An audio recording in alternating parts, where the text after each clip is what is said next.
Hello students, welcome to my YouTube channel. मेरा नाम है मयूरी भागवानी और आज मैं आप सभी के लिए एक बहुत डिमांडेड वीडियो लेकर आई हूँ जिसमें कि हम डिस्कस करेंगे 2023 के यूपीएससी सिविल सर्विसेज एग्जाम को अगर आप अटेम्प्ट करने जा रहे हैं तो आपकी किस तरह से आपको स्ट्रैटेजी बनानी चाहिए, किस तरह से आपको आगे काम करना चाहिए।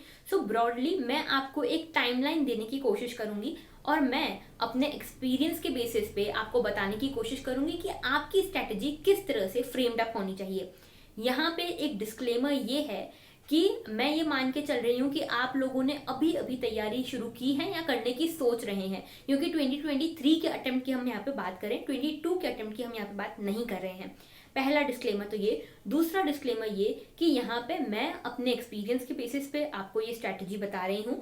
आप फिर भी 2-3 और लोगों की स्ट्रैटेजी देखना, टॉपर्स की स्ट्रैटेजी देखना और अपने हिसाब से यहाँ पे इसको आप मॉडिफाई पूरी तरह से कर सकते हो। जो आपको सबसे ज़्यादा सूट करे आप इसमें से वो सारी चीज़ें उठा सकते हो। आपको किसी और की स्ट्रैटेजी फॉलो करनी है आप वो भी कर सकते हो। मैं यहाँ पे आपको एक ब्रॉड टाइमलाइन देने की कोशिश करने वाली हूँ। हम शुरू करते हैं। हम यहाँ पे पहली बात कर रहे हैं 2023 का जो यूपीएससी सिविल सर्विसेज एग्जाम का अटेम्प्ट देने वाले हैं उन लोगों की। ठीक है, तो अभी हमारे पास सामने कोई डेट नहीं है कि 23 में एग्जाम कब होने वाला है। तो मैं यहाँ पे बात कर रही हूँ प्रीलिम्स एग्जाम की। तो यूपीएससी सिविल सर्विसेज एग्जाम 23 का हम थोड़ा सा एक एस्टिमेट लगाते हैं कि मई जून के आसपास यूजुअली होता है, तो ये इसी टाइम के आसपास एक हम एस्टिमेट लगा सकते हैं कि होगा। तो आज से अगर हम शुरू करते हैं कि जनवरी से लेके एंड मई तक अगर आप देखो तो लगभग लगभग आपके पास कुछ 16-17 महीने बचते हैं। 16 to 17 मंथ्स हमारे पास बचते हैं। उसमें से हम मई को हटा देते हैं, क्योंकि जब भी आप हो सकता है कि एग्जाम मई में हो जाए, हो सकता है एग्जाम जून में हो। अगर हम माने कि मई में एग्जाम होने वाला है तो उस हिसाब से भी आपके पास 16 मंथ्स बचते हैं। अगर हम माने कि जून में एग्जाम होने वाला है तो उस हिसाब से आप देखोगे तो आपके पास 16 महीने तो अप्रैल तक के हैं। मई का महीना आप पूरा तरह से रिवाइज करने के लिए रिजर्व रखो। जो भी कुछ बच जाएगा, कुछ बीच बीच में आपके जो भी डाउनफॉल्स होते हैं, कभी कभी पढ़ने का मन नहीं करता, तो उसके लिए एक रिजर्व हम रख लेते हैं। तो अभी हम यहाँ पे बात करने वाले हैं 16 मंथ्स की, कि आप अपने इन 16 मंथ्स को किस तरह से यूज करने वाले हो।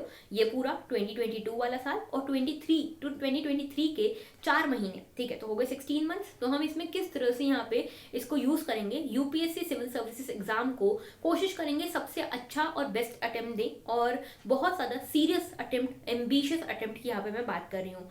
तो यहाँ पे उन्हीं लोगों की बात कर रही हूँ जो सीरियसली यहाँ पे अटेम्प्ट देने वाले हैं। और मैं कुछ चीज़ें पहले से बता दूं कि मैं क्या क्या अज्यूम कर रही हूँ। पहली चीज़ जो मैं अज्यूम कर रही हूँ वो ये है कि आप लोग जो भी ये वीडियो देख रहे हैं, जो भी सीरियसली तैयारी करने की स्टार्ट करने की कोशिश कर रहे हैं, उनके लिए एक चीज़ ये है कि कंसिस्टेंसी आपको रखनी पड़ेगी। आपको यहाँ पे बहुत ज़्यादा कंसिस्टेंट होने की ज़रूरत है। दूसरी चीज़ कि यूजुअली ये जो पूरी साइकिल होती है यूपीएससी की, ये 1 साल की होती है, लेकिन क्योंकि आपके पास 4-5 महीने एक्स्ट्रा हैं तो you can get a edge over everybody else. ठीक है, तो आप यहाँ पे बहुत ही अच्छी, बहुत ही तगड़ी तैयारी कर सकते हो। ठीक है, कुछ लोगों ने अपनी तैयारी शुरू कर भी दी होगी तो उनके लिए तो और ज़्यादा यहाँ पे बेनिफिट हो ही जाएगा।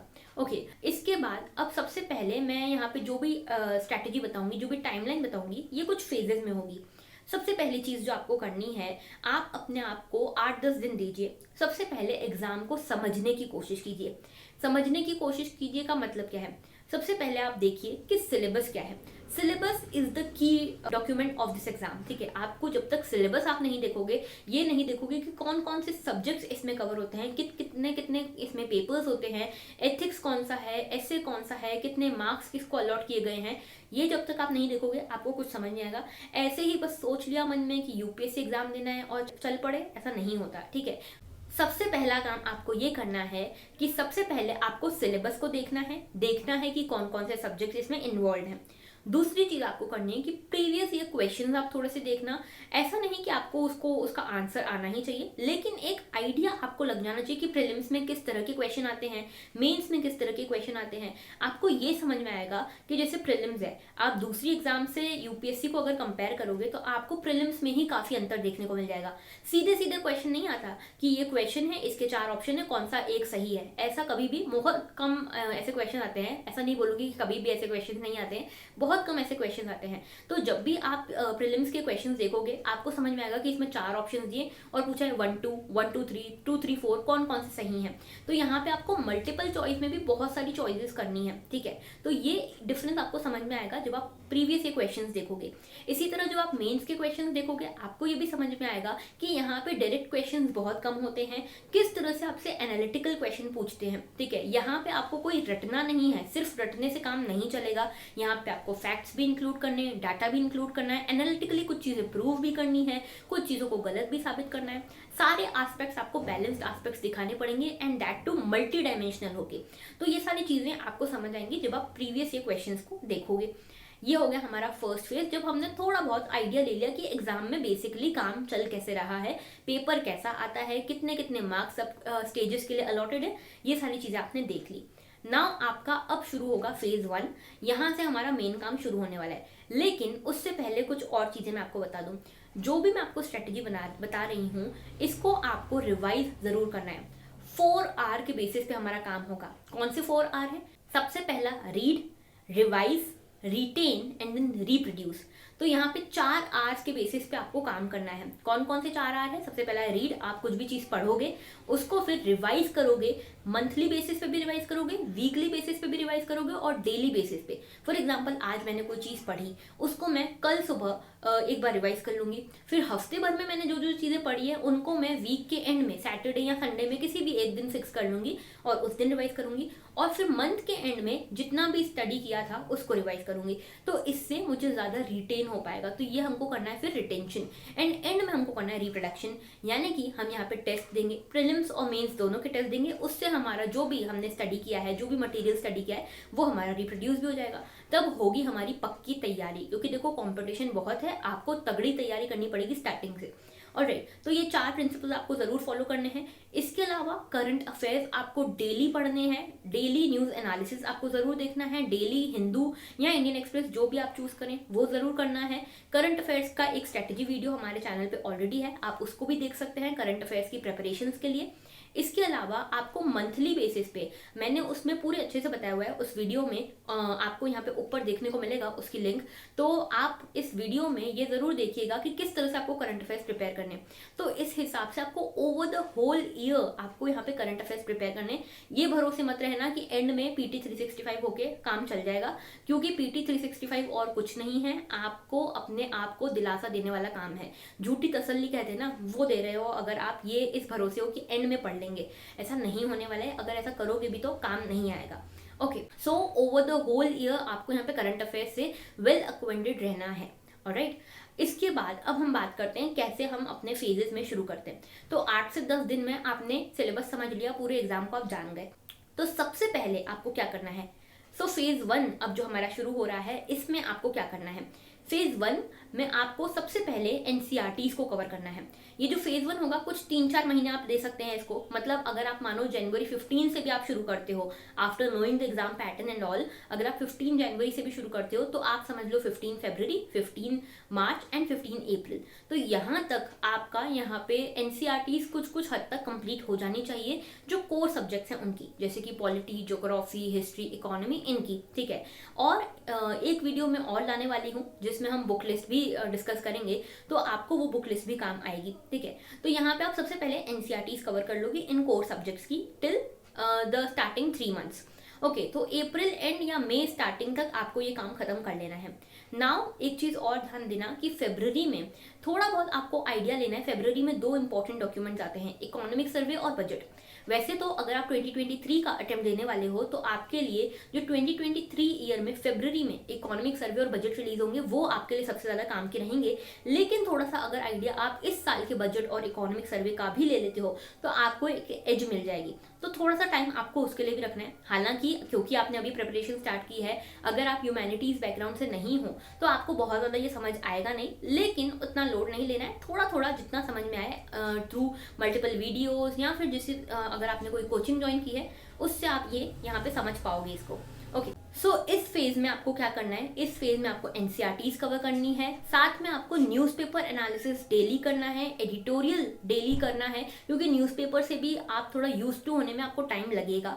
तो न्यूज़पेपर आपको डेली पढ़ना है, एडिटोरियल्स को डेली पढ़ना है, नोट्स जरूर बनाने हैं, जिस तरह से मैंने बताया थे करंट अफेयर्स के नोट्स जरूर बनाने हैं। तो ये चीजें आपको जारी रखनी है फॉर द स्टार्टिंग 3-4 मंथ्स, ठीक है।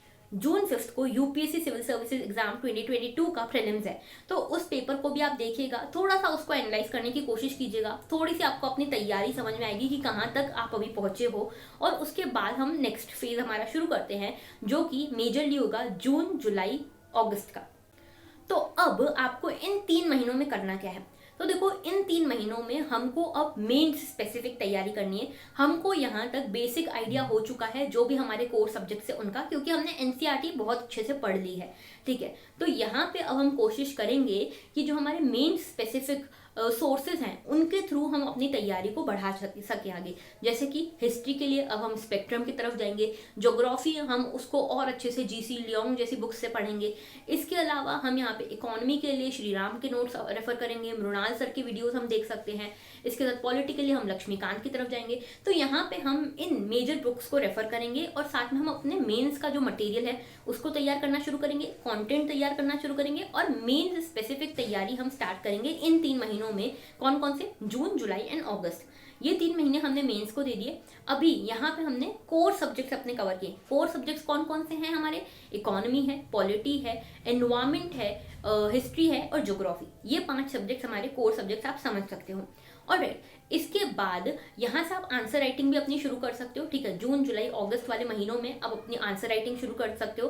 कुछ लोग बोलते हैं कि आपको डे 1 से आंसर राइटिंग करनी चाहिए, लेकिन प्रैक्टिकली ये पॉसिबल नहीं है। अगर आप कर सकते हो तो बहुत अच्छी बात है, लेकिन जून से आप अपनी आंसर राइटिंग शुरू कर सकते हो। डेली बेसिस पे 2 आंसर्स भी अगर आप लिखते हो तो काफ़ी अच्छी तैयारी आपकी हो जाएगी। और अब हम आते हैं नेक्स्ट फेज पे, जो कि है सितंबर, अक्टूबर, नवंबर एंड दिसंबर। ये 4 महीने का फेज, ठीक है। तो ये हमारी तैयारी का फेज 3 है, सितंबर टू दिसंबर।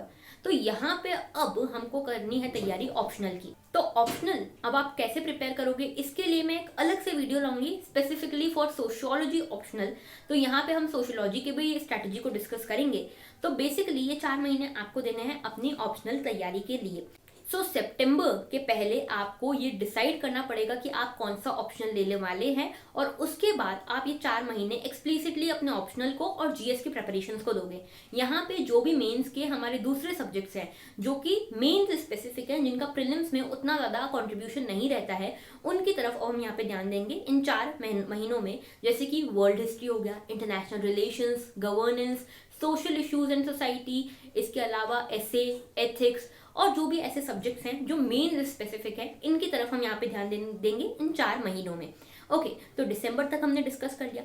इसके बाद आती है बारी जनवरी एंड फरवरी की। तो देखो अब ये सिर्फ ये 2 महीने ही हैं हमारे पास, जिसमें कि हमको प्रीलिम्स की तैयारी भी कुछ कुछ शुरू करनी है और मेंस का जो थोड़ा बहुत कुछ बच गया है वो भी यहाँ पे हमको रैप अप करना है। तो देखो फरवरी में 2 डॉक्यूमेंट्स आते हैं, पहले भी मैं बता चुकी हूँ। इस बार हमको 2023 का जो बजट है और इकोनॉमिक सर्वे, इन दोनों को हमको रेफर करना है फरवरी में। ये दोनों डॉक्यूमेंट्स हम फरवरी में खत्म कर देंगे, क्योंकि मेंस के बीच में, जो प्रीलिम्स और मेंस के बीच में जो गैप होती है वो ज़्यादा हमारे पास नहीं रहेगी। तो हमको ये सारी तैयारी पहले से करके रखनी है, ठीक है। And you are having an ample of time. तो आप फरवरी में बजट और इकोनॉमिक सर्वे दोनों यहाँ पे कवर कर लोगे। जनवरी में आपके पास जो भी कुछ बचा हुआ है वो आप पहले से कवर करके रखोगे। तो जनवरी तक आपकी मेंस की प्रिपरेशन ऑलमोस्ट कंप्लीट हो जानी चाहिए, इंक्लूडिंग जीएस, इंक्लूडिंग ऑप्शनल, और जो भी अभी तक का करंट अफेयर्स चल रहा था, including the current affairs magazines, ये सब कुछ आपका हो जाना चाहिए। ऑलराइट, इसके बाद फरवरी हम मेजरली इन डॉक्यूमेंट्स को देंगे, किस किस को? बजट और इकोनॉमिक सर्वे को। एक चीज और कि जनवरी से ही अब हमको थोड़ा सा प्रीलिम्स मोड में आना पड़ेगा। तो आप एक काम कर सकते हैं कि जनवरी से हर वीक में कम से कम एक टेस्ट आप प्रीलिम्स की लगा सकते हैं। चाहे फिर आप सैटरडे को लगाओ, संडे को लगाओ, मंडे को, कोई भी वीक में एक दिन डिसाइड कर लो जहाँ पे आप एक दिन अपनी प्रीलिम्स की टेस्ट को दोगे, ठीक है। ऐसा आप जनवरी से करोगे और मार्च स्टार्टिंग से आप पूरी तरह से प्रीलिम्स की तरफ आ सकते हो, क्योंकि देखो अब प्रीलिम्स भी बहुत ट्रिकी हो गया है, तो आप ये भरोसे नहीं रह सकते कि सिर्फ 60 डेज दिया काम हो जाएगा, क्योंकि अब प्रीलिम्स को आपको थोड़ा ज़्यादा टाइम देना पड़ेगा। और मैं ये मान रही हूँ कि जो भी 23 का अटेम्प्ट देने वाले हैं उनका ये लगभग फर्स्ट अटेम्प्ट होगा, क्योंकि अभी अगर आप वीडियो देख रहे हो जनवरी 22 में, तो आपका ये लगभग फर्स्ट अटेम्प्ट ही होने वाला है। तो इसीलिए यहाँ पे जनवरी से आपको प्रीलिम्स की तैयारी शुरू करनी है, पहली चीज़। और जनवरी से हर वीक के एंड में आप एक टेस्ट दे सकते हो प्रीलिम्स का। मार्च स्टार्टिंग या 15 मार्च से आप बिल्कुल प्रीलिम्स की तरफ आ जाओगे। पूरा प्रीलिम्स एक्सक्लूसिव हम पढ़ाई करेंगे, क्योंकि यहाँ पे फैक्ट्स ज़्यादा पढ़ने होते हैं, करंट अफेयर्स को रिवाइज करना होता है। तो यहाँ से मार्च, अप्रैल और मई, ये 3 महीने आपके पास हैं। इन 3 महीनों में आप सारे कोर सब्जेक्ट्स उठाओगे जो प्रीलिम्स स्पेसिफिक है। अब मेंस का कोई भी मटेरियल हमको नहीं उठाना है, और अब सिर्फ प्रीलिम्स स्पेसिफिक हमको तैयारी करनी है। ओके, उसके बाद यहाँ पे ये जो 3 महीने हैं, यहाँ पे आपको बार बार सारी चीज़ों को रिवाइज करना है, कोर सब्जेक्ट्स को रिवाइज करना है, जितना भी आपने अभी तक करंट अफेयर पढ़ा है उसको रिवाइज करना है, इकोनॉमिक सर्वे, बजट, इन सबको रिवाइज करना है। और अब इन 3 महीनों में आप कोशिश करना कि कम से कम एक वीक में आप 2 टेस्ट ज़रूर दो। इस तरह से फिर आप मई के एंड या जून स्टार्टिंग तक बिल्कुल प्रिपेयर रहोगे प्रीलिम्स के लिए, and you will be good to go for the prelims. अच्छा, एक चीज़ और कि मेंस की जब हम बात करते हैं, तो मैंने आपको बताया कि लास्ट जून से लेके अगस्त तक में आप अपनी आंसर राइटिंग शुरू कर सकते हो। अच्छी तरह से आप जून से स्टार्ट कर सकते हो अपनी आंसर राइटिंग को, और अगस्त के बाद तो आप प्रॉपर मेंस की टेस्ट सीरीज भी लगा सकते हो। वीक में एक टेस्ट मेंस का बहुत अच्छे से आप दे सकते हो। तो अगस्त से लेकर तो फरवरी तक आप अपने मेंस के बहुत सारे टेस्ट दे सकते हो वीकली बेसिस पे, तो आपकी मेंस की भी अच्छी तैयारी यहाँ पे हो जाएगी। ऑप्शनल का ध्यान रखना, 4 महीने मैंने आपको ऑप्शनल के लिए यहाँ पे सजेस्ट किए हैं। इसके साथ साथ में आप ऑप्शनल की आंसर राइटिंग भी ज़रूर करोगे, और जो प्रीलिम्स से मेंस के बीच का जो टाइम है वो बहुत कम होता है, तो उसके लिए वीडियो मैं अलग से लेकर आऊँगी। आई होप इस स्ट्रैटेजी वीडियो में आपके सारे डाउट्स क्लियर हो गए होंगे। एक यहाँ पे आपको साइड में टाइमलाइन, एक टेंटेटिव टाइमलाइन आपको यहाँ पे मिल जाएगी। So that was all for today. एक चीज़ और कि अगर आप मुझसे कनेक्ट करना चाहो, आपकी कोई भी क्वेरी हो regarding UPSC civil services exam, तो आप मुझसे इन सभी मीडियम्स के थ्रू कनेक्ट कर सकते हो। आपको मैं ट्विटर पे मिल जाऊंगी, टेलीग्राम चैनल आप हमारा ज्वाइन कर सकते हो, और आपको इस चैनल को, यूट्यूब चैनल को तो सब्सक्राइब करना है ही, तो वीडियो को लाइक करना मत भूलना, चैनल को सब्सक्राइब करना भी मत भूलना। ऐसी बहुत सारी वीडियोस हम यहाँ पे लाने वाले हैं। एक बुक लिस्ट की वीडियो हम लाने वाले हैं, जीएस के सारे पेपर्स के लिए अलग अलग बुक लिस्ट लाने वाले हैं। जीएस के सारे पेपर्स के लिए हम यहाँ पे अलग से स्ट्रैटेजी वीडियोस लाने वाले हैं। सोशियोलॉजी के लिए स्ट्रैटेजी वीडियोस और बुक लिस्ट वाली वीडियो, ये सब कुछ यहाँ पे आएगा। और डेली न्यूज़ एनालिसिस भी हम यहाँ पे बहुत जल्दी स्टार्ट करने वाले हैं। So stay tuned with me, and thank you very much. Have a very good day.